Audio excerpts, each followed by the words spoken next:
Welcome to the book, Psychology of Money. This book is what people pay thousands for, but I'm going to teach you for free. Now, let's dive in. Let me tell you about a problem. It might make you feel better about what you do with your money and less judgmental about what other people do with theirs. People do some crazy things with money, but no one is crazy. Here's the thing. People from different generations, raised by different parents who earned different incomes and held different values in different parts of the world, born into different economies, experiencing different job markets with different incentives and different degrees of luck, learn very different lessons. Everyone has their own unique experience with how the world works, and what you've experienced is more compelling than what you learned secondhand.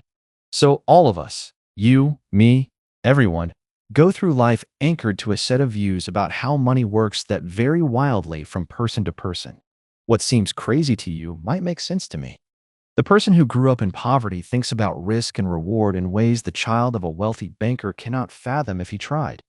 The person who grew up when inflation was high experienced something the person who grew up with stable prices never had to.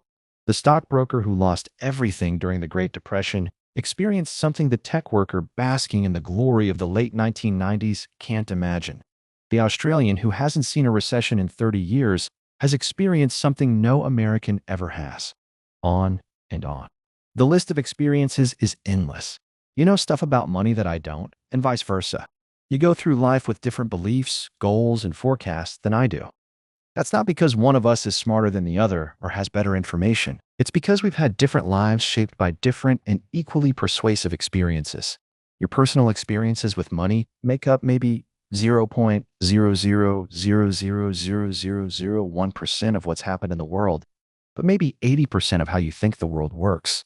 So equally smart people can disagree about how and why recessions happen, how you should invest your money, what you should prioritize, how much risk you should take, and so on.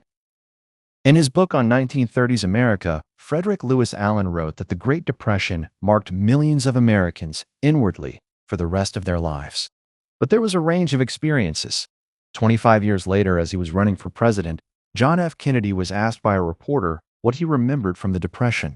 He remarked, "I have no first-hand knowledge of the Depression. My family had one of the great fortunes of the world, and it was worth more than ever then. We had bigger houses, more servants. We traveled more.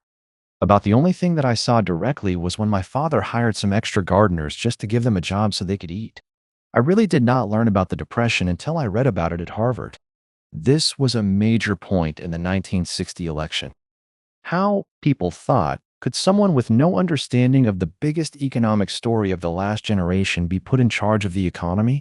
It was, in many ways, overcome only by JFK's experience in World War II.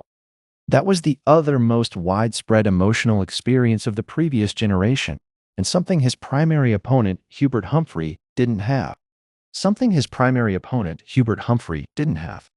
The challenge for us is that no amount of studying or open-mindedness can genuinely recreate the power of fear and uncertainty. I can read about what it was like to lose everything during the Great Depression, but I don't have the emotional scars of those who actually experienced it.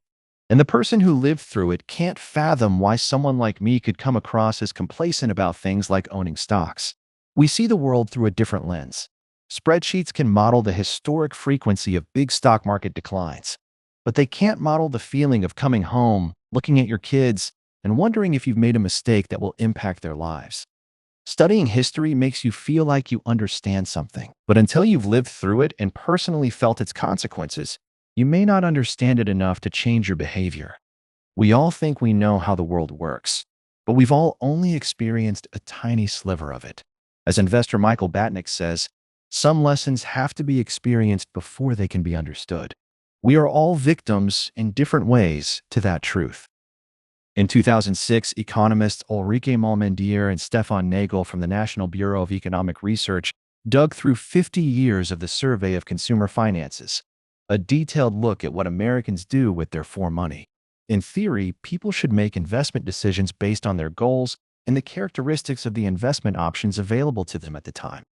But that's not what people do. The economists found that people's lifetime investment decisions are heavily anchored to the experiences those investors had in their own generation, especially experiences early in their adult life. If you grew up when inflation was high, You invested less of your money in bonds later in life compared to those who grew up when inflation was low.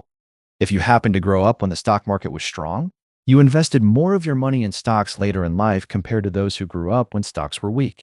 The Economist wrote, "Our findings suggest that individual investors' willingness to bear risk depends on personal history, not intelligence or education or sophistication, just the dumb luck of when and where you were born."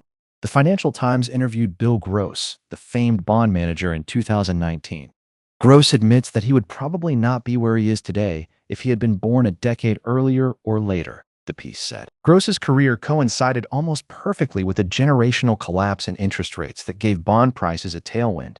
That kind of thing doesn't just affect the opportunities you come across, it affects what you think about those opportunities when they're presented to you. To Gross, bonds were wealth-generating machines.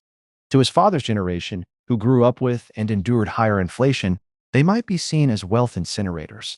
The differences in how people have experienced money are not small, even among those you might think are pretty similar. Take stocks. If you were born in 1970, the S